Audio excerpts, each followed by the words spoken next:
11-ാം സങ്കീർത്തനം. ആമൻ ജീവിതത്തിന്റെ അനുഭവങ്ങളിൽ ചാലിച്ചെഴുതിയിരിക്കുന്ന തിരുവചന സന്ദേശങ്ങളാണ് വേദപുസ്തകത്തിന്റെ താളുകളിലൂടെ ആമൻ തന്റെ ഭക്തന്മാരുടെ തൂലികളെ ആമൻ ദൈവത്തിന്റെ പരിശുദ്ധാത്മാവിന്റെ സഹായത്തോടുകൂടെ ഇതിൽ എഴുതി വെച്ചിരിക്കുന്നു. ആകയാൽ ആ കാലഘട്ടത്തിൽ ആമൻ ദൈവദാസന്മാർ അവരുടെ ജീവിതാനുഭവത്തിലൂടെ എഴുതിയിട്ടുള്ള ആമൻ ഈ വചനങ്ങൾ ഇന്നും നമുക്ക് അനുഗ്രഹമാണ്. ആമൻ ദൈവം അനുഗ്രഹിക്കട്ടെ. അതുപോലെ ജിൻസി ചില മാസങ്ങളായിട്ട് ആമൻ അവധിയോടുള്ള ബന്ധത്തിൽ വയനാട്ടിലും നിലമ്പൂരും ഒക്കെ ആയിരുന്നു. സ്തോത്രം, ദൈവം അനുഗ്രഹിക്കട്ടെ. Price the lord. അപ്പൊ നോക്കിയാൽ നമുക്ക് ആമൻ 12-ാം സങ്കീർത്തനത്തിന്റെ 1-ാമത്തെ വാക്യം ഒന്ന് വായിച്ച് ചില കാര്യങ്ങൾ ദൈവസന്നിധിയിൽ ഓർപ്പിക്കുവാൻ താല്പര്യപ്പെടുകയാണ്.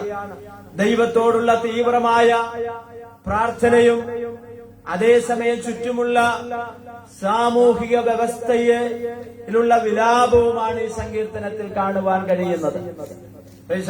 1-ാമത്തെ വാക്യം, യഹോവേ രക്ഷിക്കണമേ, യഹോവേ രക്ഷിക്കണമേ, ഭക്തന്മാർ ഇല്ലാതെ പോകുന്നു. നോക്കിയ സങ്കീർത്തനക്കാരൻ പറയുകയാണ്, തന്റെ ഹൃദയത്തിലെ ആഴമായൊരു വേദനയാണ് ഇവിടെ സൂചിപ്പിച്ചിരിക്കുന്നത്. തന്റെ വീട്ടിലെ കാര്യങ്ങളല്ല ഇവിടെ ഓർപ്പിച്ചിരിക്കുന്നത്. തന്റെ കുടുംബത്തിന്റെ ആവശ്യങ്ങളല്ല താൻ ഇവിടെ സൂചിപ്പിക്കുന്നത്.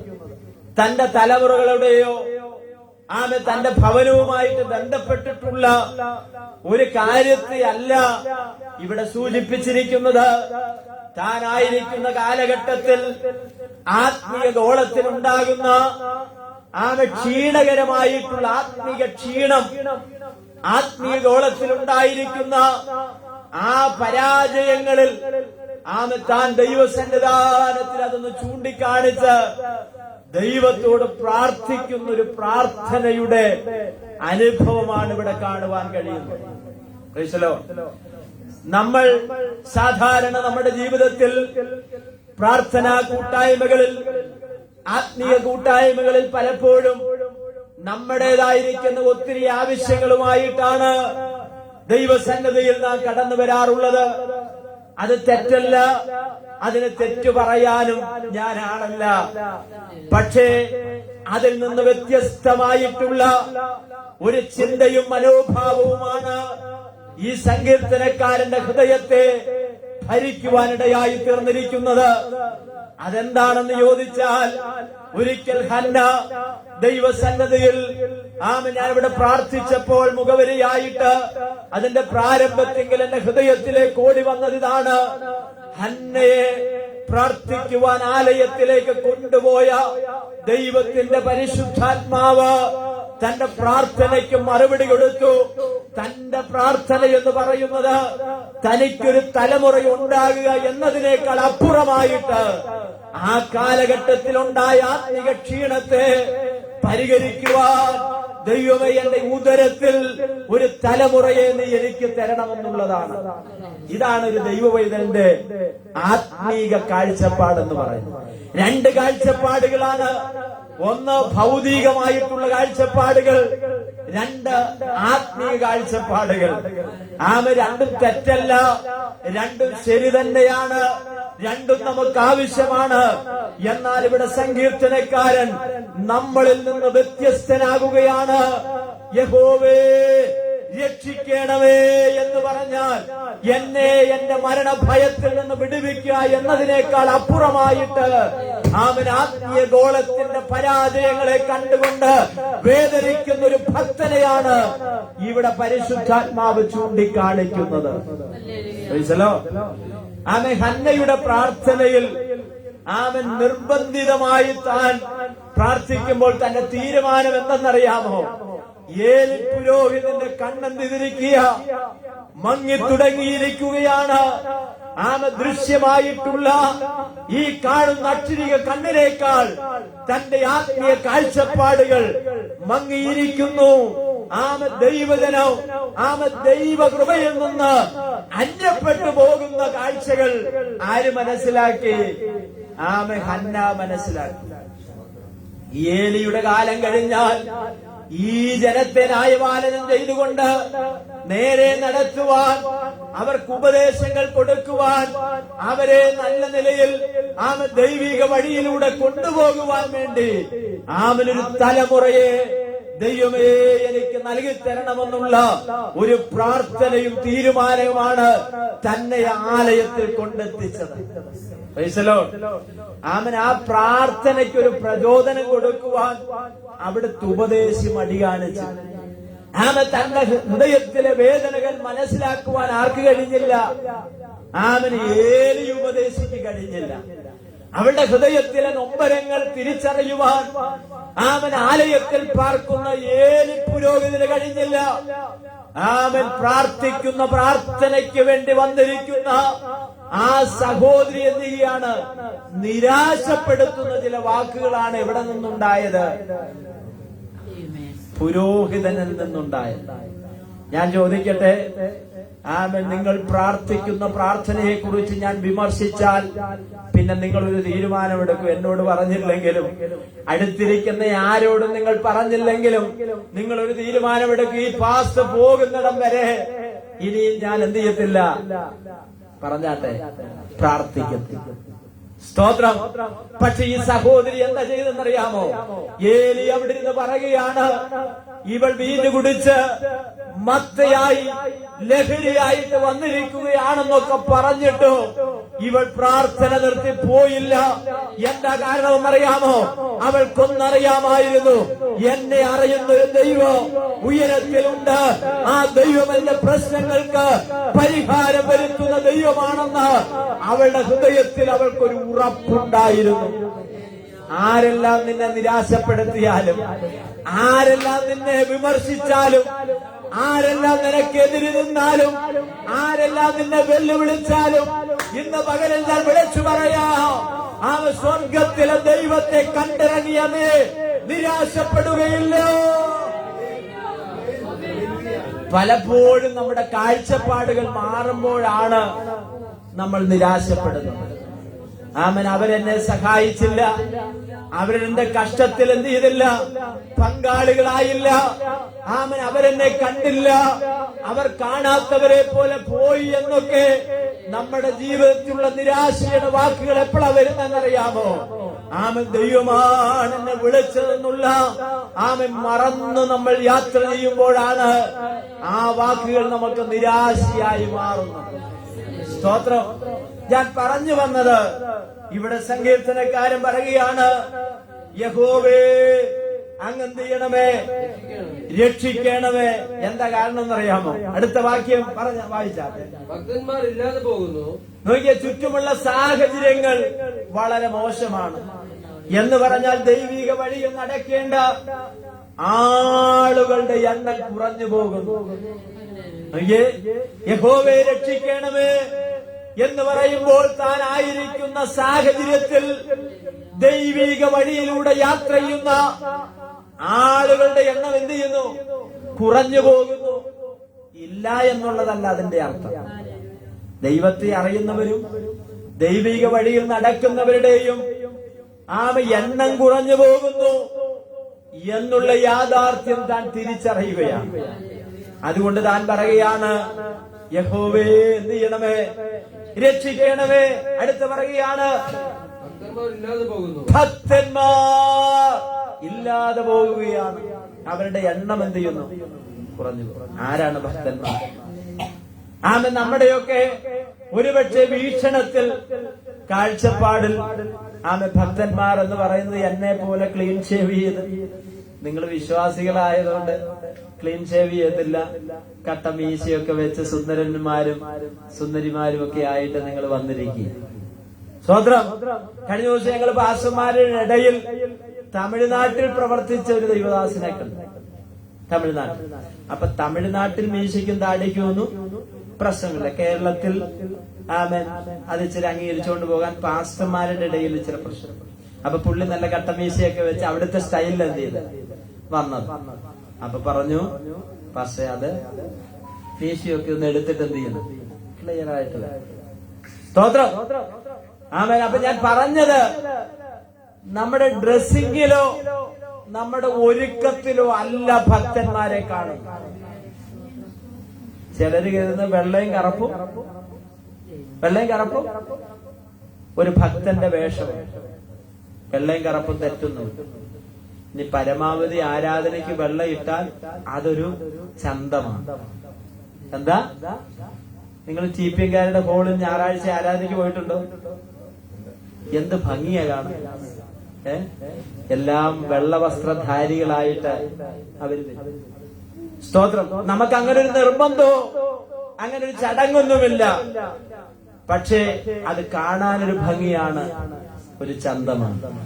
അപ്പൊ ഞാൻ പറഞ്ഞത്, ഒരു ഭക്തനായിട്ട് ഒരാളെ നമ്മൾ അവരുടെ പുറമെയുള്ള വേഷഭൂഷാദികൾ കണ്ട് ഒരുപക്ഷെ വേർതിരിക്കുന്നത് പോലെ അല്ല ദൈവസന്നിധിയിൽ ദൈവം ഒരാളെ ഭക്തനായി കാണുക എന്ന് പറയുന്നു.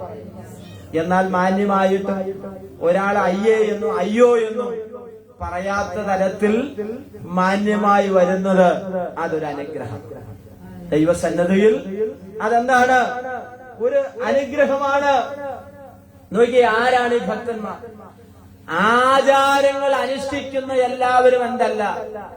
പറഞ്ഞാട്ടെ, ഭക്തന്മാരല്ല.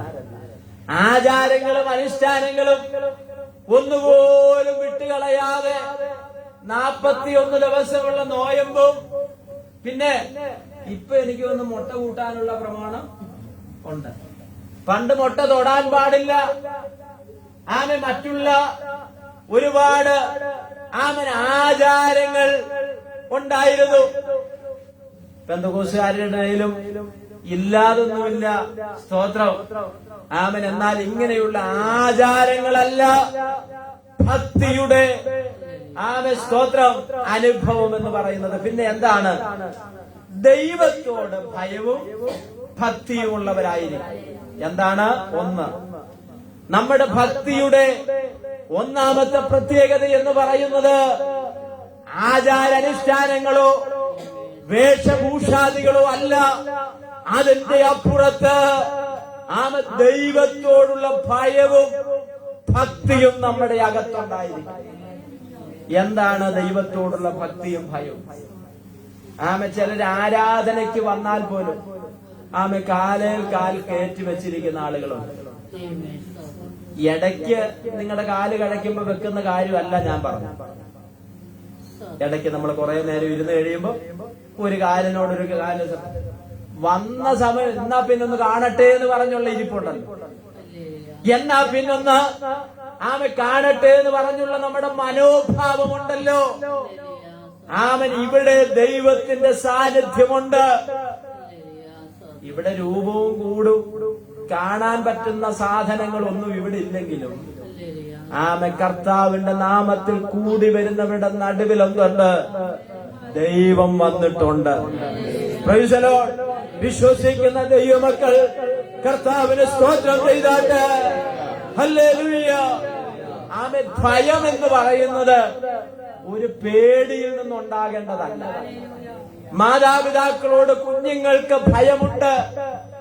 ആ ഭയം എന്ന് പറയുന്നത് അപ്പനിപ്പ വന്നാൽ ഇപ്പൊ എന്നെ തല്ലുമെന്നുള്ള പേടിയല്ല അവന് ഉണ്ടാകേണ്ടത്. ഇപ്പോൾ അപ്പൻ വന്നു കഴിഞ്ഞാൽ എന്നെ ഉപദ്രവിക്കുമെന്നുള്ള പേടിയല്ല അവനുണ്ടാകേണ്ടത്. എന്റെ പിതാവെന്നുള്ള ആ സ്നേഹത്തിൽ നിന്നുണ്ടാകേണ്ട ഭയമാണ്. നമുക്ക് എത്ര പേർക്ക് മനസ്സിലാകുന്നുണ്ട്? ചില അപ്പന്മാർ വന്നാ പിള്ളേർ എന്ത് ചെയ്യും? കട്ടിലിന്റെ അടിയിൽ പോയി വിളിച്ചിരിക്കും, കതകിന് പോയി മറഞ്ഞിരിക്കും, അയലവക്കത്തെ വീട്ടിൽ പോയിരിക്കും. അത്രയും നേരം വർത്താനം പറഞ്ഞുകൊണ്ടിരുന്ന പിള്ളേർ പിന്നെന്ത് ചെയ്യത്തില്ല? ആര് വന്നിട്ടുണ്ട്? അപ്പൻ വന്നിട്ടുണ്ട്. അപ്പനെ പേടിയാ. ഈ പേടിയല്ല ഞാൻ പറഞ്ഞത്. അപ്പന്റെ സ്നേഹവും അപ്പനോടുള്ള ബഹുമാനവും നിമിത്തമുണ്ടാകുന്ന ഒരു ഭയം നമുക്കുണ്ടാകണം. ഇവിടെ പറയുകയാണ്, ദൈവം നമ്മളെ പേടിപ്പിക്കുന്ന ദൈവമല്ല. ചിലയിടത്തൊക്കെ നിങ്ങൾ കണ്ടിട്ടില്ലേ? നമ്മളെ പേടിപ്പിക്കുന്ന, കണ്ടാൽ ഭയപ്പെടുത്തുന്ന തരത്തിലുള്ള അനുഭവത്തെ നിങ്ങൾ ആരും മനസ്സിൽ കാണരുത്. സ്നേഹനിധിയാകുന്ന നമ്മെ മാർവോട് ചേർത്ത് പിടിക്കുന്ന സ്നേഹനിധിയായൊരു ദൈവം. നമ്മുടെ ഹൃദയത്തിന്റെ അകത്ത് നിന്നുണ്ടാകേണ്ടത് ആമേൻ ആ സ്നേഹത്തിൽ നിന്നുള്ള ഭയവും ഭക്തിയും നമുക്കുണ്ടാകും. അത് നമ്മുടെ പ്രാർത്ഥനയിൽ ഉണ്ടാകണം, അത് നമ്മുടെ പോക്കിലുണ്ടാകണം, അത് നമ്മുടെ സംസാരത്തിലുണ്ടാകണം, അത് നമ്മുടെ എല്ലാ മേഖലകളിലും ദൈവത്തോടുള്ള ഭയവും ഭക്തിയും നമ്മുടെ അകത്തുണ്ടാകുവാനിടയായി തീരണം. സ്തോത്രം. നോക്കിയേ, ഇനിയും അടുത്തത് ദൈവവചനം അനുസരിക്കണം. ഒന്ന്, ദൈവത്തോടുള്ള ഭക്തിയും ഭയവുമാണെന്ത്? എന്താ ഭക്തിയുടെ ഒന്നാമത്തെ അടയാളം. രണ്ടാമത്തെ അടയാളം എന്ന് പറയുന്നത് ദൈവത്തെ എന്ത് ചെയ്യുക? അനുസരിക്കുന്നതാണ് ഭക്തൻ എന്ന് പറയുന്നത്. യഥാർത്ഥ ഭക്തന്മാർ ദൈവത്തിന്റെ കൽപ്പനകളും പ്രമാണങ്ങളും വെറുതെ വായിച്ചു വിട്ടാൽ അതുകൊണ്ടൊരു ഗുണവുമില്ല. ഈ പുസ്തകം എത്ര പഴക്കമുള്ളതാണെങ്കിലും ഇത് നമ്മൾ എന്ത് ചെയ്യുന്നില്ല, എത്ര പഴകിയാലും നമ്മൾ വലിച്ചെറിയത്തില്ല. കാരണം എന്താ? 100 രൂപ മുടക്കാനുള്ള അതുകൊണ്ടല്ല. ഇപ്പൊ 100 രൂപയ്ക്ക് ബൈബിള് കിട്ടത്തില്ല. പണ്ട് ഏറ്റവും കുറഞ്ഞത് 100 രൂപ 200 ആയിരുന്നു. ഇപ്പൊ പ്രിന്റിംഗ് ചാർജ് കൂടി, പേപ്പറിന് പൈസ കൂടി, എല്ലാം വില കൂടിയപ്പോൾ ഇപ്പൊ ബൈബിളിന് എന്ത് ചെയ്തു? വില കൂടി. എന്നാൽ ബൈബിളിന് വില കൂട്ടിയെങ്കിലും പാസ്റ്റർ എനിക്കൊരു ബൈബിള് വാങ്ങാൻ കാശില്ല, ഒരു ബൈബിൾ എനിക്ക് തരണമെന്ന് പറഞ്ഞാൽ ഞാൻ തരും. കാര്യം മനസ്സിലാവുന്നുണ്ടോ? Praise the lord. ആമേൻ. ഞാൻ പറഞ്ഞത് എത്ര പഴക്കമുള്ളതാണെങ്കിലും പേപ്പർ ചുളുങ്ങിയതാണെങ്കിലും ഈ ബൈബിളിന്റെ പ്രത്യേകത അതിന്റെ പേപ്പറിന്റെ വിലയല്ല, അതിലെഴുതിയിരിക്കുന്ന ദൈവത്തിന്റെ വചനത്തിന്റെ ശക്തിയാണ്. അപ്പൊ ഈ വചനം ഉണ്ടായത് സ്വർഗത്തിൽ നിന്ന് നൂലെ കെട്ടി മറ്റേ ഗുഹയിൽ ഇരുന്നപ്പോ ഇറക്കി കൊടുത്തൊന്നും അല്ല. സ്തോത്രം. ഇവിടെയുള്ള സാധാരണക്കാരും അഭ്യസ്ത വിദ്യരായവരും വിദ്യാസമ്പന്നരുമായിട്ടുള്ള 40-ലധികം എഴുത്തുകാരാൽ എഴുതപ്പെട്ടതാണ് ദൈവത്തിന്റെ വചനം. സ്തോത്രം. 1500 വർഷങ്ങൾ കൊണ്ട് 40-ലധികം എഴുത്തുകാരാൽ എഴുതി പരിചയമൊന്നുമില്ലാത്തവരാണ്. പക്ഷെ ദൈവത്തിന്റെ ആത്മാവിനാൽ എഴുതപ്പെട്ടതായതുകൊണ്ട് ഒരു മുത്തുമാല പോലെ ഒരു വള്ളിയിൽ കോർത്ത മുത്തുപോലെ ഒന്നിനോട് ഒന്ന് ഇണങ്ങിച്ചേർന്നിരിക്കുന്ന വാക്കുകൾ ഇതിനകത്ത് അന്തർലീനമായിട്ടുണ്ട്.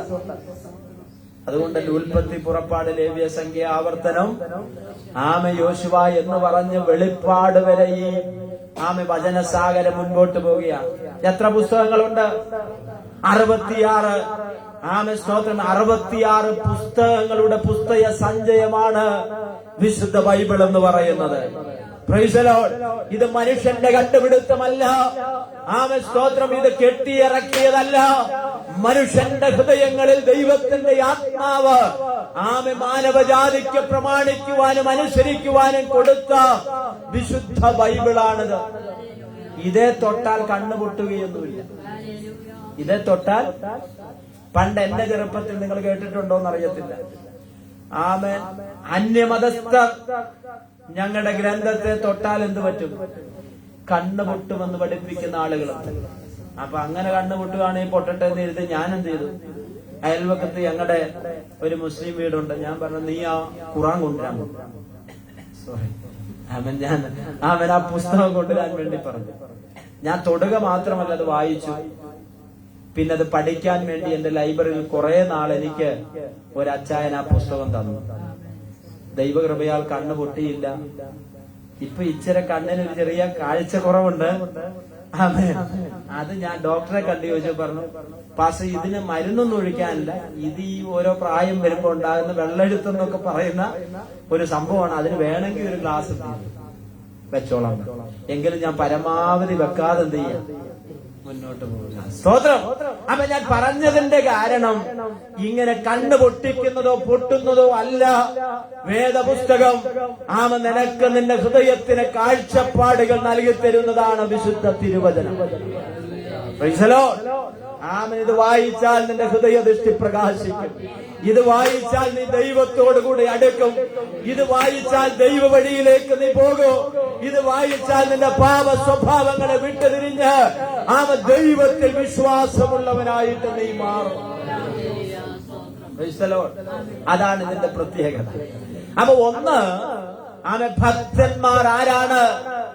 ആമേൻ ദൈവത്തോടുള്ള ഭയവും ഭക്തിയുമുള്ളവരാണ് ഭക്തന്മാർ എന്ന് പറയുന്നത്. രണ്ടാണ് നമ്മൾ വായിച്ച് ചിന്തിച്ചുകൊണ്ടിരിക്കുന്നത്. ദൈവത്തിന്റെ വചനം അനുസരിക്കുക, പ്രതികൂല സാഹചര്യങ്ങളിലും ദൈവിക വഴിയിൽ നിന്നും മാറിപ്പോകാതിരിക്കാൻ. മനസ്സിലാകുന്നുണ്ടോ? ആമൻ ഒരുപാട് പ്രതികൂല സാഹചര്യങ്ങൾ ജീവിതത്തിൽ കടന്നു വരുമ്പോൾ അതിന്റെ നടുവിൽ ആ ദൈവിക വഴിയിൽ നിന്നും മാറിപ്പോകാതിരിക്കാൻ ശ്രദ്ധിക്കുന്നതാണ് യഥാർത്ഥ ഭക്തി എന്ന് പറയുന്നത്. നമ്മളെല്ലാവരും പ്രതികൂലമുള്ളവരാണ്. ആമൻ പ്രതികൂലമില്ലാത്ത ആരും ഇവിടെ വന്നിട്ടില്ല, ഞാനടക്കം. ആമൻ എനിക്ക് 3-4 ദിവസമായിട്ട് പല്ലുവേദന, വലിയ പ്രതികൂലത്തിലൂടെ പോവുക. സ്തോത്രം. ആമൻ നമുക്ക് ഇഷ്ടമല്ലാത്ത കാര്യങ്ങൾ നമ്മുടെ ശരീരത്തിൽ വന്നു കഴിഞ്ഞാൽ ആമൻ നമ്മൾ അതിനെ ഒരു പ്രതികൂലമായിട്ടാ കാണുന്നത്. സ്തോത്രം. ഞാൻ പറഞ്ഞതിന്റെ സാരമെന്ന് പറയുന്നത് ആമൻ ഏതെല്ലാം പ്രതികൂല സാഹചര്യത്തിൽ നാം കടന്നു പോകേണ്ടി വന്നാലും ദൈവിക വഴിയിൽ നിന്നോ ദൈവവചനത്തിൽ നിന്നോ പിന്മാറാതിരിക്കാൻ നമ്മൾ എന്ത് ചെയ്തോണം? ശ്രദ്ധിച്ചോണം. അതാണ് യഥാർത്ഥ ഭക്തി എന്ന് പറയുന്നത്. അടുത്തതെന്ന് പറയുന്നത് സ്വാർത്ഥതയില്ലാത്തവരാകണം. മൂന്നാമത്തെ കാര്യം എന്താ? ഭക്തന്മാരുടെ പ്രത്യേകത എന്ന് പറയുന്നത് സ്വാർത്ഥതയില്ലാത്തവർ.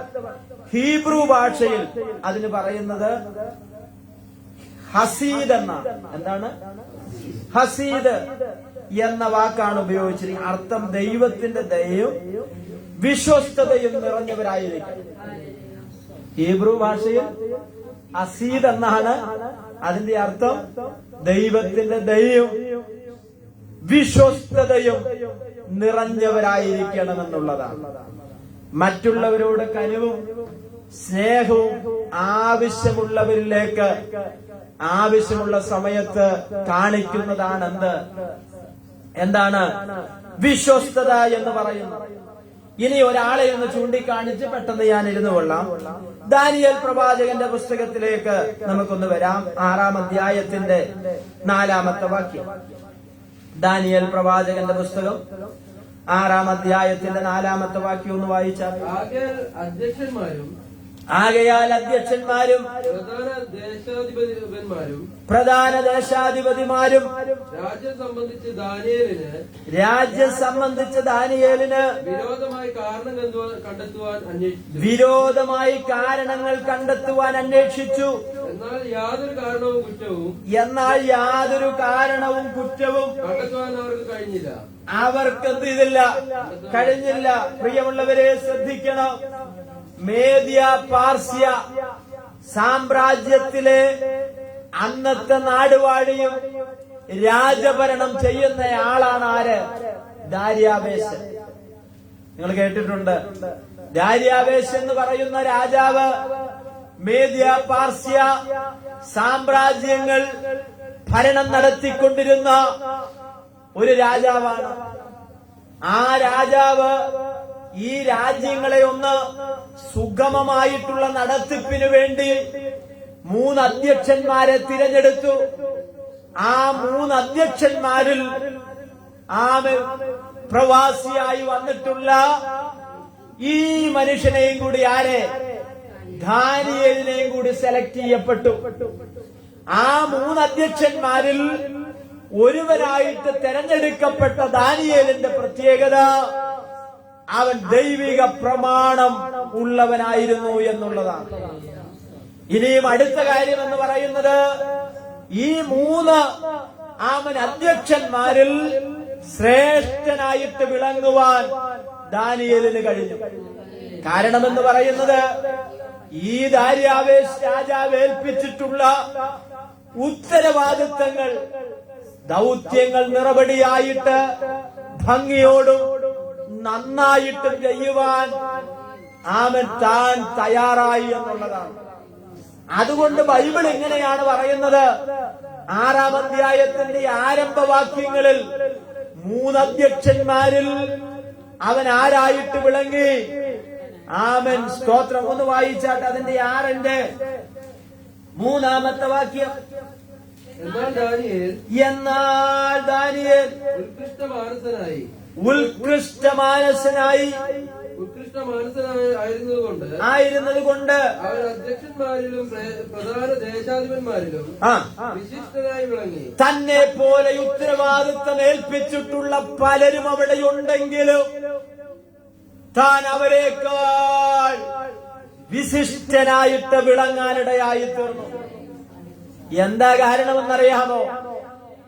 അവന്റെ വിദ്യയുടെ ബഹുത്വം നിമിത്തമല്ല, അവന്റെ കഴിവ് നിമിത്തമല്ല, അവന്റെ കുടുംബത്തിന്റെ പാരമ്പര്യമല്ല, കുടുംബ മഹിമയല്ല. അവൻ ആശ്രയിക്കുന്നൊരു ദൈവമുണ്ടായിരുന്നു. ഇന്ന് പകലിൽ ഞാൻ വിളിച്ചു പറയാം, ജീവിതത്തിൽ ഒത്തിരി പ്രതിസന്ധികളെയും ഒത്തിരി കാര്യങ്ങളെയും നേരിടുന്നവരും നേരിടേണ്ടവരുമാണ് നാം ഓരോരുത്തരും. പക്ഷെ അതിന്റെ നടുവിൽ നാം അതിനെ ഓവർകം ചെയ്യണമെങ്കിൽ, അതിനെ തരണം ചെയ്യണമെങ്കിൽ ഒരു ദൈവകൃപ നമുക്ക് ആവശ്യമാണ്. ആമൻ. അതുകൊണ്ടാണ് പാട്ടുകാരൻ പാടിയ പാട്ട് നമ്മൾ ചേർന്ന് പാടിയത് എങ്ങനെയാണ്? കൃപകളും വരങ്ങളും ജ്വലിച്ചിടുവാൻ ഞങ്ങൾ വചനത്തിൽ ഓ കൃപകളും വരങ്ങളും ജ്വലിച്ചിടുവാൻ ഞങ്ങൾ വചനത്തിൽ വേരൂന്നി വളർന്നിടുവാൻ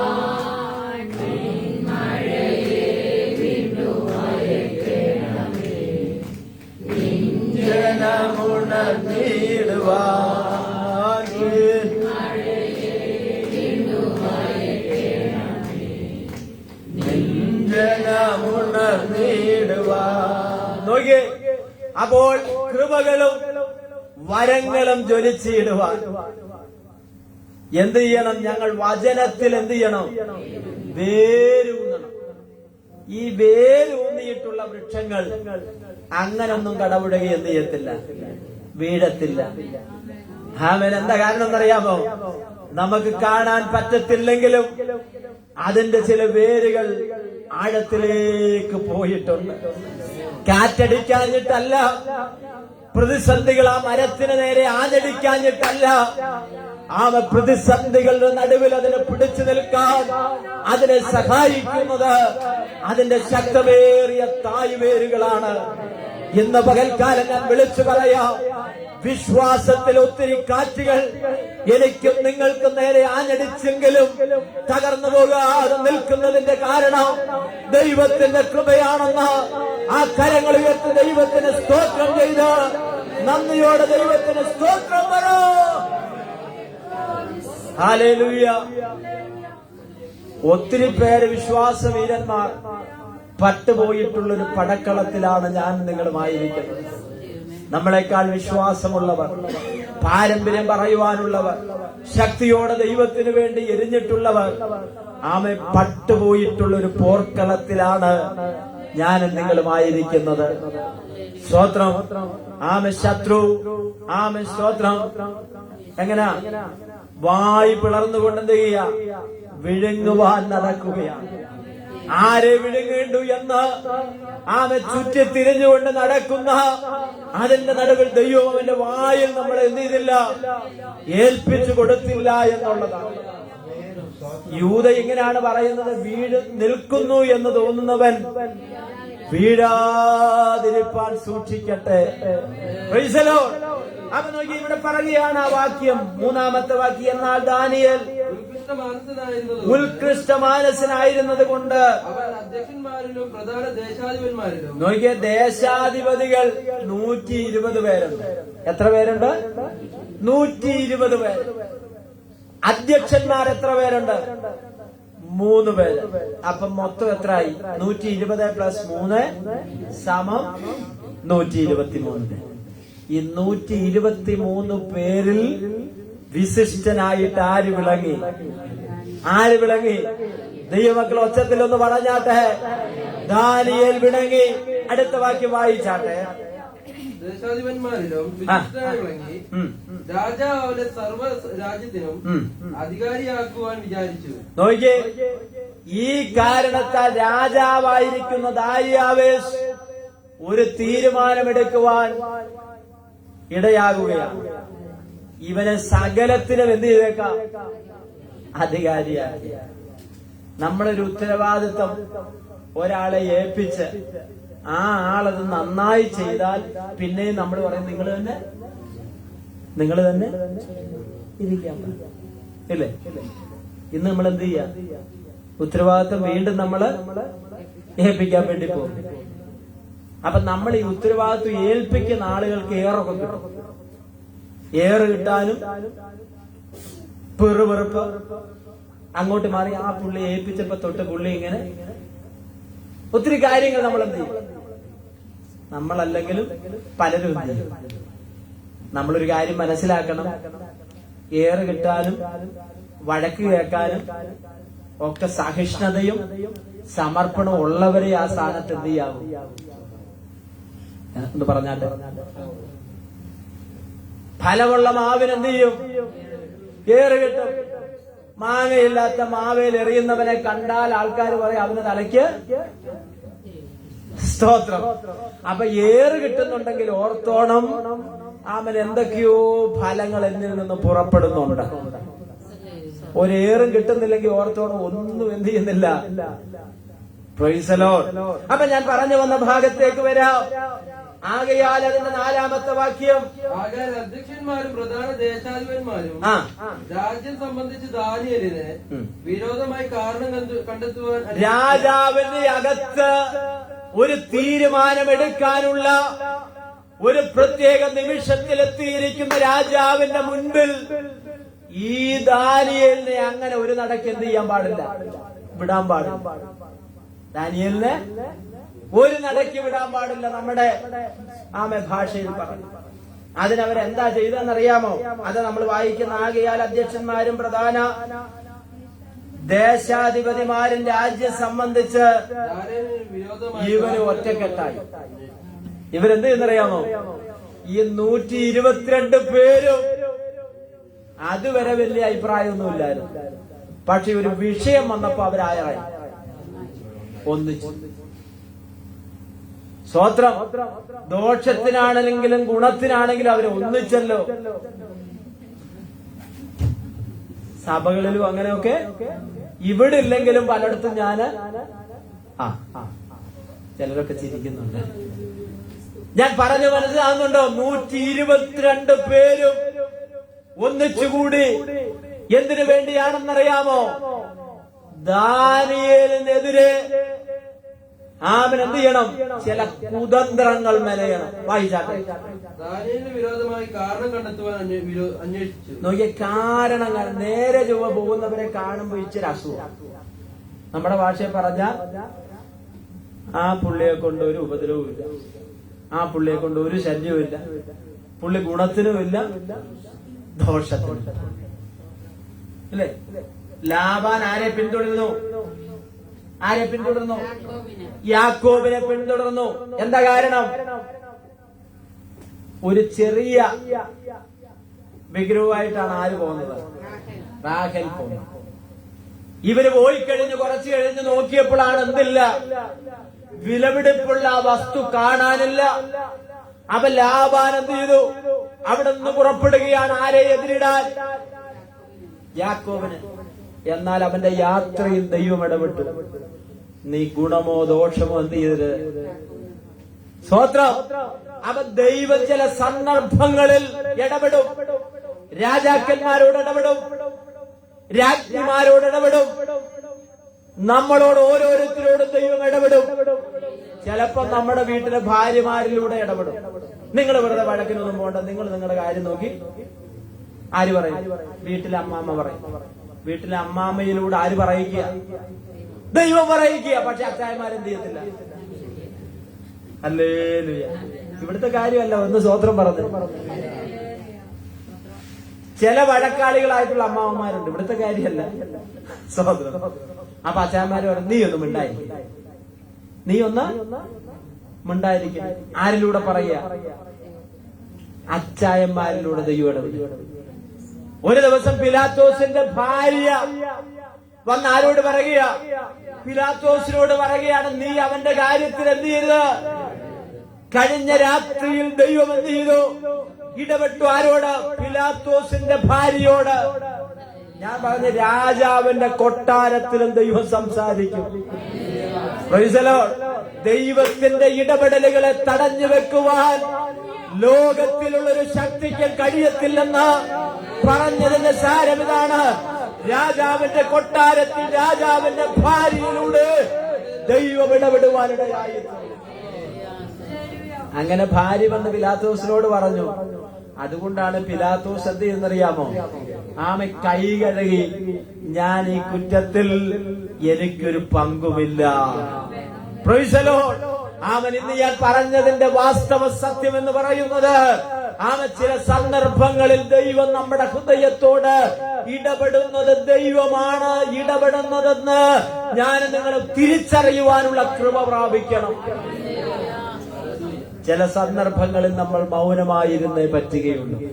നമുക്ക് പറയാനൊക്കെ തോന്നും, ചിലപ്പോ നമുക്ക് പറയാൻ തോന്നും, ചിലപ്പോ നമുക്ക് പ്രവർത്തിക്കാൻ തോന്നും. പക്ഷെ ആ സന്ദർഭങ്ങളിൽ നമ്മൾ എന്ത് ചെയ്തോണം? മൗനമായിട്ടിരിക്കണം, മൗനമായിട്ടിരിക്കണം.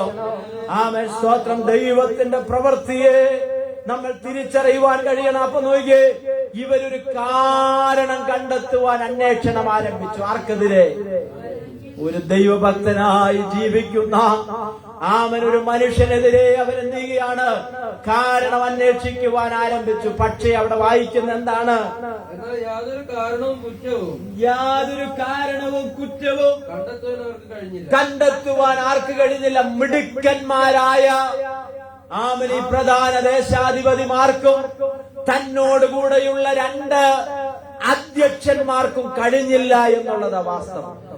അപ്പൊ ഭക്തന്മാർ ഇല്ല എന്നുള്ളതല്ല, വിശ്വസ്തന്മാർ ഭൂമിയിൽ ഇല്ല എന്നുള്ളതല്ല. ഇതിന്റെ എണ്ണം കുറഞ്ഞു പോയിക്കൊണ്ടിരിക്കുന്ന ഒരു കാലഘട്ടത്തിലാണ് ഞാനും നിങ്ങളും എത്തിയിരിക്കുന്നത്. ചിലര് പറയാറുണ്ട്, ആമേൻ, എല്ലാരും മോശമാണ്, ആരും ശരിയല്ല. എന്റെ ഒരു ചോദ്യം, സഹോദര, നിങ്ങൾക്കൊന്ന് ശരിയാകാൻ പറ്റുമോ? നമ്മൾ മറ്റുള്ളവരെ ശരിയാക്കുക എന്നതിനേക്കാൾ ഞാനൊന്ന് ശരിയാകാമെന്ന് തീരുമാനിച്ചാൽ എന്റെ ഭാര്യ ശരിയാകും.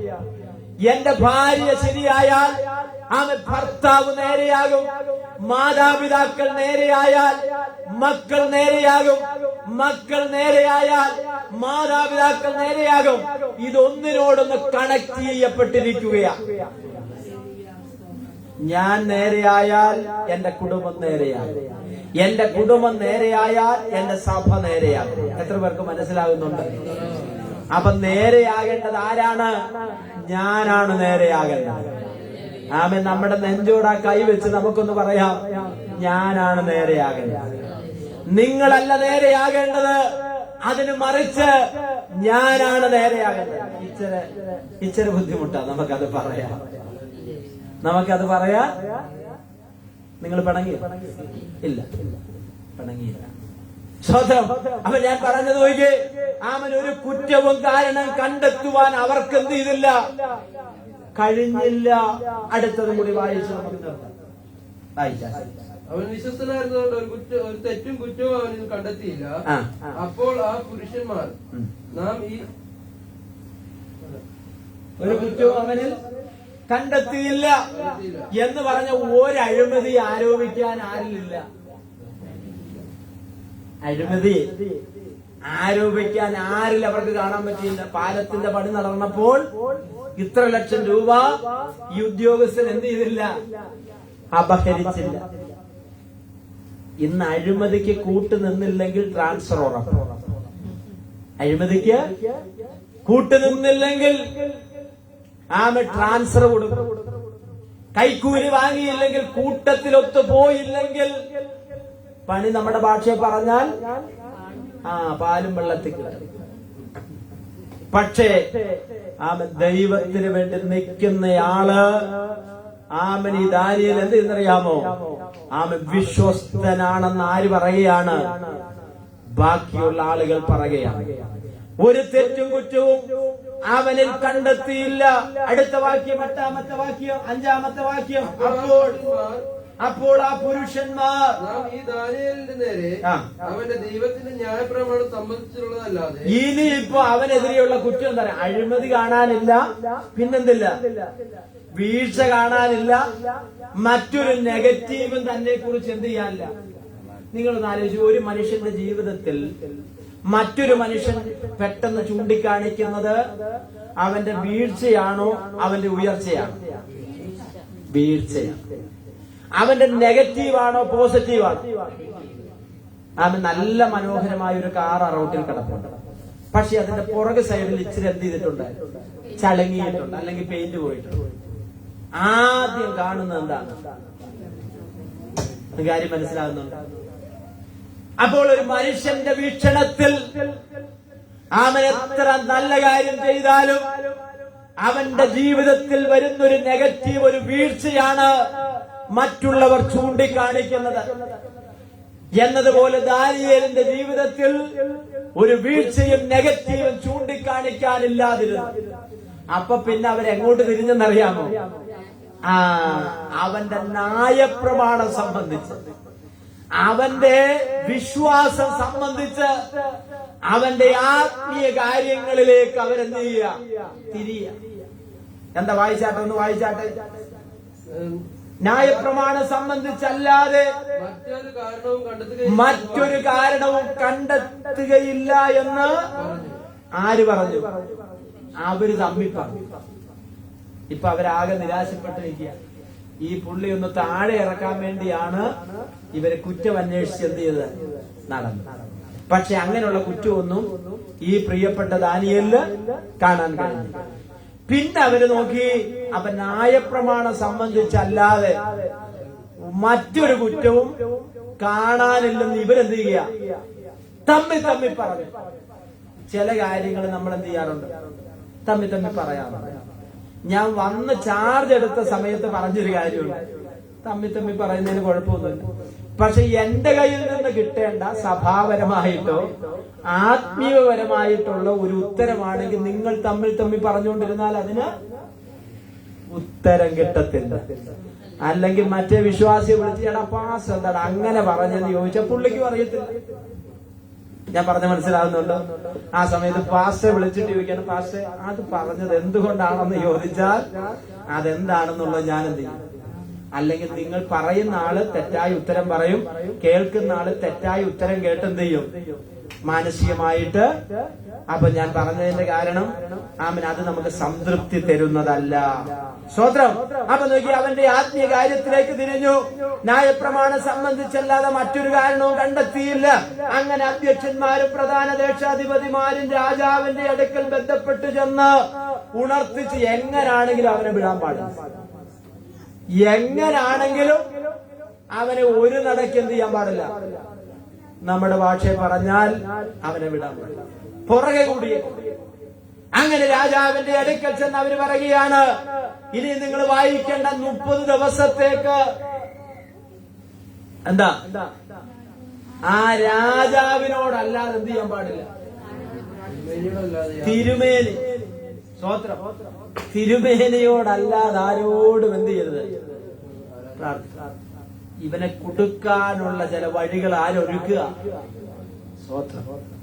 അതുകൊണ്ട് തിരുവചനം പറ, പിശാചിന്റെ തന്ത്രങ്ങളെ നിങ്ങൾ അറിയാത്തവരല്ലല്ലോ. അവൻ നോക്കി, അവന്റെ ആത്മീക ജീവിതത്തെ തകർത്ത തരിപ്പണമാക്കി അവനെ ഇല്ലായ്മ ചെയ്യുവാൻ അവരെന്ത് ചെയ്യുന്നറിയാമോ? ഒന്നിച്ചുകൂടി. സ്തോത്രം. ഈ കാര്യത്തിൽ അവരാരാ? ഒറ്റക്കെട്ട്. ആത്മീയ കാര്യം വരുമ്പോൾ അവരാരാന്നറിയാമോ? ഒറ്റക്കെട്ട. സ്തോത്രം. ഒന്നിച്ചുകൂടി. എന്നിട്ട് തിരുമേനിക്കില്ലാത്തൊരു ബുദ്ധി പറഞ്ഞു കൊടുക്കുക. തിരുമേനി ഇതുവരെ ചിന്തിക്കാത്ത ഒരു ബുദ്ധി ഇവര് പറഞ്ഞു കൊടുക്കണം. ഇനി വരുന്ന എത്ര ദിവസത്തേക്ക്? 30 ദിവസത്തേക്ക് അങ്ങാണ് ഭൂമിയുടെ ദൈവം. ആരാ ദൈവം? രാജാവിന് സുഖിച്ചു, രാജാവിന് ഒരു സന്തോഷം. ഇതുവരെയുള്ള ആളുകളൊന്നും പറയാത്ത കാര്യം ആര് പറഞ്ഞു? അപ്പോ അങ്ങനെ ഒരു തീരുമാനം കൊണ്ടുവന്നു. അങ്ങനെ നിന്റെ മുൻപിൽ കുമ്പിട്ട് ആരാധിക്കാതെ പ്രാർത്ഥിക്കാതെ ആരെങ്കിലും നിൽക്കുന്നുണ്ടെങ്കിൽ അവനെ തെരഞ്ഞു പിടിക്കണം. അതാരാ? ദാനിയേൽ. സ്വന്തം നോക്കിയേ, ഒരു ഭക്തനെ കുടുക്കാൻ വേണ്ടി ഒരു രാജ്യം മാത്രമല്ല സാമ്രാജ്യം ഒന്നടങ്കം ഇപ്പോൾ ഒറ്റക്കെട്ടായിരിക്കുകയാ. ആരെ വീഴ്ത്താൻ വേണ്ടി? ദാനിയേലിനെ വീഴ്ത്താൻ വേണ്ടി.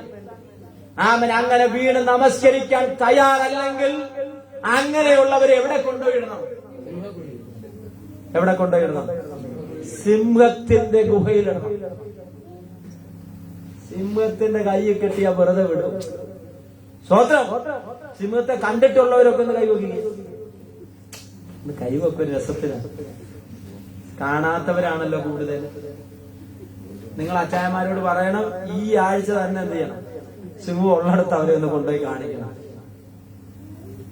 മരിക്കുന്നതിന് മുന്നേ സിംഹത്തെ ഒന്ന് കാണിക്കണം. കാട്ടിലെ രാജാവാണ് സിംഹം. നോക്കിയ സിംഹത്തിന്റെ ഗുഹയിലേക്ക് ആരെയിടണം? ആമേൻ. ഈ സിംഹത്തിന്റെ പ്രത്യേകത എന്താണെന്നറിയാമോ? ആമൻ വിശന്ന് കിടക്കുന്ന ദിവസങ്ങളായിട്ട് ഈ സിംഹത്തെ എന്ത് ചെയ്തിരിക്കുക? പട്ടിണിക്കിട്ടേക്ക്. എന്താണെന്നറിയാമോ? ഈ ദാനിയേൽ അങ്ങോട്ട് ചെല്ലുന്നതിന് മുൻപ് എന്ത് ചെയ്യണം? ഓക്കെ, ഈ ദാരിയാവേശന്റെ ഹൃദയത്തിൽ വലിയ വിഷമമുണ്ടായി. കാരണം എന്താ പറയുക? രാജ്യത്തിന്റെ വിശ്വസ്തന. പക്ഷെ തീരുമാനം പുറപ്പെടുവിച്ചു. അതിനെ തിരിച്ചെടുക്കാൻ എന്ത് ചെയ്യത്തില്ല? പറ്റത്തില്ല. നോക്കി, അന്വേഷണം ആരംഭിച്ചു. ആര് പിടിക്കപ്പെട്ടു? ദാനിയേൽ പിടിക്കപ്പെട്ടു. കൈകൾ ബന്ധിക്കപ്പെട്ടവനായി രാജാവിന്റെ മുൻപിൽ കൊണ്ടുവന്ന് നിർത്തിയിരിക്കുക. ആരെ? ദാനിയേലിനെ കൊണ്ടുവന്ന് നിർത്തിയിരിക്കുക. ഇനി ഒറ്റ കാര്യമുള്ളൂ. ആമെ പട്ടിണി കിടക്കുന്ന സിംഹത്തിന്റെ ഗുഹയിലേക്ക് ആരെ വലിച്ചെറിയുക? കൊണ്ടുവന്നവർക്ക് വളരെ സന്തോഷം. രാജാവിന്റെ ഹൃദയം എന്ത് ചെയ്യുന്നുണ്ട്? വിങ്ങിപ്പൊട്ടുന്നുണ്ട്. പക്ഷെ രാജ്യത്തിന്റെ നിയമവും ഉത്തരവുമായതുകൊണ്ട് അത് തിരിച്ചെടുക്കാൻ പറ്റാത്തത് കൊണ്ട് ദാനിയേലിനെ എങ്ങോട്ട് വലിച്ചെറിഞ്ഞു? ആ സിംഹത്തിന്റെ ഗുഹയിലേക്ക് വലിച്ചെറിഞ്ഞു. തിരുവചനം ഇങ്ങനെയാണ് പറയുന്നത്: സർവശക്തനാകുന്ന ദൈവം ദൂതന്മാരെ സിംഹത്തിന്റെ ഗുഹയിലേക്ക് അയച്ച് അതിന്റെ ദൈവം എന്ത് ചെയ്യുന്നറിയാമോ? അടയ്ക്കാനിടയായി തീർന്നു. ഇന്ന് പകൽക്കാരൻ ഞാൻ വിളിച്ചു പറയാം, ആ ദൈവം വലിയവനാണ്. നിന്നെ വിഴുങ്ങിക്കളയുവാൻ, നിന്നെ തകർത്ത് കളയുവാൻ, നിന്റെ യാത്രയിൽ നിന്നെ ഇല്ലാതാക്കുവാൻ, നിന്റെ ജോലിയിൽ നിന്നെ തകർത്ത് കളയുവാൻ, നിന്റെ ക്രിസ്തീയ ജീവിതത്തിൽ നിന്നെ ഉടച്ചു കളയുവാൻ സിംഹമലർന്നതുപോലെ ശത്രു നിനക്കെതിരായിട്ട് ചില പദ്ധതികൾ എടുക്കുമ്പോൾ ഇന്ന് പകൽക്കാലം വിളിച്ചു പറയാം, ഒരു ഭക്തന് വേണ്ടി ഇറങ്ങി വരുന്ന ദൈവത്തിന്റെ ഇടപെടൽ. Hallelujah, hallelujah, hallelujah. നോക്കിയ, ദാനിയേൽ ചെല്ലുന്നതിന് മുൻപ് ദൈവം ആരെ അയച്ചെന്നറിയാമോ? ദാരിയാവേശിന് കാണാത്ത, ദേശാധിപതിമാർക്ക് കാണാൻ പറ്റാത്ത ദൂതന്മാരെ സിംഹത്തിന്റെ ഗുഹയിലേക്ക് വലിച്ചെറിഞ്ഞു. ആമൻ. ദൂതൻ ചെന്ന് സിംഹത്തിന്റെ വായടച്ചു. സ്തോത്രം. ഇങ്ങനെയാണ് പ്രസംഗികരൊക്കെ പറയുന്നത്. ഈ ദാനിയേൽ വന്ന് വീഴാൻ നല്ല പരുവത്തിന് ആര് നിന്നെന്നറിയാമോ? ഈ സിംഹങ്ങളെല്ലാം നിന്ന്. വലിയ മനോഹരമായിരിക്കുന്ന കുഞ്ചിരോമങ്ങളുള്ള ആ സിംഹത്തിന്റെ മുകളിലേക്ക് ആര് ചെന്നെന്നറിയാമോ? ദാനിയേൽ ചെന്ന് വീണു. സിംഹത്തിന് വാതുറക്കണമെന്നുണ്ട്. പക്ഷെ ഇതിന്റെ താക്കോൽ എവിടാന്നറിയാം? ആരുടെ കയ്യിലാ? ദൂതന്റെ കയ്യിലാ. Price the Lord. ഇന്ന് പകൽക്കാലം ഞാൻ പറയുന്നത്, നിങ്ങൾ തിരിച്ചറിയണം, നിങ്ങളെ ഒരു ശത്രു തൊടണമെങ്കിൽ, പിശാച് നിങ്ങളെ തൊടണമെങ്കിൽ, ദൈവം അനുവദിക്കാതെ നിന്റെ ഭവനത്തിൽ അവന് പ്രവർത്തിക്കാൻ കഴിയത്തില്ല. നിന്റെ ജീവിതത്തിൽ പ്രവർത്തിക്കുവാൻ അവന് കഴിയത്തില്ല. ദൈവം ശക്തനാണ്. ആ ദൈവം നിനക്ക് വേണ്ടി ഇറങ്ങി വരുന്ന ദൈവമാണ്. ഹല്ലേലൂയ. ദാനിയേൽ ഒറ്റയ്ക്കേ ഉള്ളൂ. ദാനിയേലിനെ സഹായിക്കാൻ അവിടെ ആരുമില്ല. പക്ഷെ ഒരു കാര്യം പറയാം, അവൻ ആരുമില്ലാത്തവരെ സഹായിക്കുന്നവനാണ് ദൈവം. പക്ഷെ ദൈവത്തിന്റെ വഴിയിൽ നടക്കുന്നവരെ, ദൈവത്തിന് വേണ്ടി നിൽക്കുന്നവരെ, ദൈവത്തെ അന്വേഷിക്കുന്നവർക്ക് വേണ്ടി ദൈവം ഇറങ്ങി വരുവാനിടയായി. സ്തോത്രം. അപ്പൊ ഇവര് ചിന്തിച്ച് എന്താ, ഇപ്പൊ വലിച്ചു കീറി പരുവമാക്കി കാണുക. പക്ഷെ ദാനിയേലിനൊരു കേടും വന്നില്ല. ദാനിയേലിനൊരു കേടും വന്നില്ല. സ്തോത്രം. എന്നിട്ട് എന്താ സംഭവിച്ചത്? ദാനിയേലിനെ രാജാവ് എന്ത് ചെയ്തു? രാജാവിന്റെ ഉറക്കം പോയി. ചിലരെ തൊട്ടാൽ എന്ത് ചെയ്യുന്ന പറയുമ്പോ ഉറക്കം പോയി. പ്രാർത്ഥിക്കുന്ന നിന്നെ ശത്രു തൊട്ടാൽ അവന്റെ ഉറക്കം ദൈവം കെടുത്തു. സ്തോത്രം. ചിലര് പറയത്തില്ലേ, ഞങ്ങൾക്ക് വേണ്ടി ഒന്ന് പ്രാർത്ഥിക്കും, ഇപ്പൊ കുറെ ദിവസമായിട്ട് എന്തില്ല, ഉറക്കമില്ല. നിങ്ങള് ധൈര്യമായിട്ട് പ്രാർത്ഥിച്ചങ്ങ് പറഞ്ഞോണം, യേശുവിന്റെ നാമത്തിൽ അവന്റെ ഉറക്കം കെടുത്തുന്ന പൈശാചിക മണ്ഡലത്തെ ശാസിച്ചാൽ ദൈവം അവന് ഉറക്കം കൊടുക്കും. Praise the lord. ആമേൻ. ഞാൻ പറഞ്ഞത്, അവൻ നിന്നെ തൊട്ടാൽ അവൻ വിവരം അറിയും. സ്തോത്രം. ആമേൻ. അതുകൊണ്ട് കർത്താവ് പറയുന്നത്, എന്റെ ആടുകൾ എന്റെ ശബ്ദം കേൾക്കുന്നു. ആമേൻ. എന്റെ ആടുകളെ പിടിച്ചു പറിക്കാൻ കഴിയത്തില്ല, കാരണം അവരെന്റെ കൈകളിലാണ്. ആമേൻ. ദൈവത്തിന്റെ ശബ്ദം കേൾക്കുന്ന ആടുകൾ ആരുടെ കയ്യിലാണെന്നറിയാമോ? ദൈവത്തിന്റെ കൈകളിലാണ്. ഇന്ന് പകൽക്കാലം വിശ്വാസമുള്ള ദൈവമൊക്കെ സ്തോത്രം ചെയ്താട്ട്. ആമേൻ. ആ വലിച്ചെറിയപ്പെട്ട ദാനിയേലിനെ ദൈവം പുറത്തു കൊണ്ടുവന്നു. സ്തോത്രം. ആമേ. കൊണ്ടുവന്നവരിപ്പോൾ എവിടെ കിടക്കുക? സ്തോത്രം. നമ്മുടെ ഭാഷയിൽ പറഞ്ഞാൽ അവനവൻ കുഴിച്ച ഒരു പാട്ടുണ്ടല്ലേ, അല്ലേ ജോമല്? സ്തോത്രം. അത് പാടുന്നില്ല. Praise the lord. ആമേൻ. നോക്കിക്കേ, ആമേൻ. യഹോവേ രക്ഷിക്കണമേ, ഭക്തന്മാർ കുറഞ്ഞു പോകുന്നു. സ്തോത്രം. ഇനി ഒരുപാട് പറയാനുണ്ട്. നിന്ന് കഴിഞ്ഞാൽ കുറെ പറയും. ഇപ്പൊ എന്റെ പല്ലുവേന പോയി. സ്തോത്രം. ഞാൻ പറഞ്ഞില്ലേ, നമ്മൾ നിന്ന് കഴിഞ്ഞാൽ പിന്നെ എന്താവും? ചാർജ് ആകണമെങ്കിൽ നമ്മൾ പ്ലഗ് കണക്ട് ചെയ്യണം. സ്തോത്രം. മൊബൈൽ ചാർജ് തീർന്നു കഴിഞ്ഞാൽ അങ്ങനെ വെച്ചാൽ പിന്നെ വിളിച്ചാൽ എന്ത് ചെയ്യത്തില്ല, കിട്ടത്തില്ല. നമ്മൾ ഈ ഒരാഴ്ചയാകാൻ നിൽക്കുന്നു. പലരും ചാർജ് ചെയ്യുന്ന എങ്ങനെ? ഒരാഴ്ച കൂടുമ്പോഴാണ്. സ്തോത്രം. ഇടയ്ക്കിടയ്ക്ക് പ്ലഗിൽ ഒന്ന് കണക്ട് ചെയ്തോണം. ആമേൻ. മൊബൈൽ എത്ര വിലയുള്ളതാണെങ്കിലും അത് ഉപയോഗമുള്ളതായി തീരണമെങ്കിൽ അതിനകത്ത് ചാർജ് വേണം. സ്തോത്രം. ആമേൻ. എന്ന് പറഞ്ഞാൽ ആമേൻ, ദൈവമായിട്ട് ഇടയ്ക്ക് ഒരു കണക്ഷൻ ഉണ്ടാകണം. ആ കണക്ഷനിലൂടെയാണ് നീ ചാർജ് പ്രാപിക്കുന്നത്. സ്തോത്രം. ആമേൻ. അതുകൊണ്ട് ദൈവം ഈ തിരുവചനത്താൽ നമ്മെ എല്ലാവരെയും അനുഗ്രഹിക്കട്ടെ എന്ന് പ്രാർത്ഥിച്ച ദൈവസന്നിധാനത്തിൽ ഇരിക്കുന്നു. തുടർന്ന് നമ്മുടെ കുഞ്ഞുങ്ങൾ പെട്ടെന്ന് എഴുന്നേറ്റ് വന്ന് അവർ പഠിച്ച വാക്യങ്ങൾ പറയും. അതിനുശേഷമായി സാക്ഷ്യങ്ങൾ പറയാൻ ആഗ്രഹിക്കുന്ന ആരെങ്കിലും ഉണ്ടെങ്കിൽ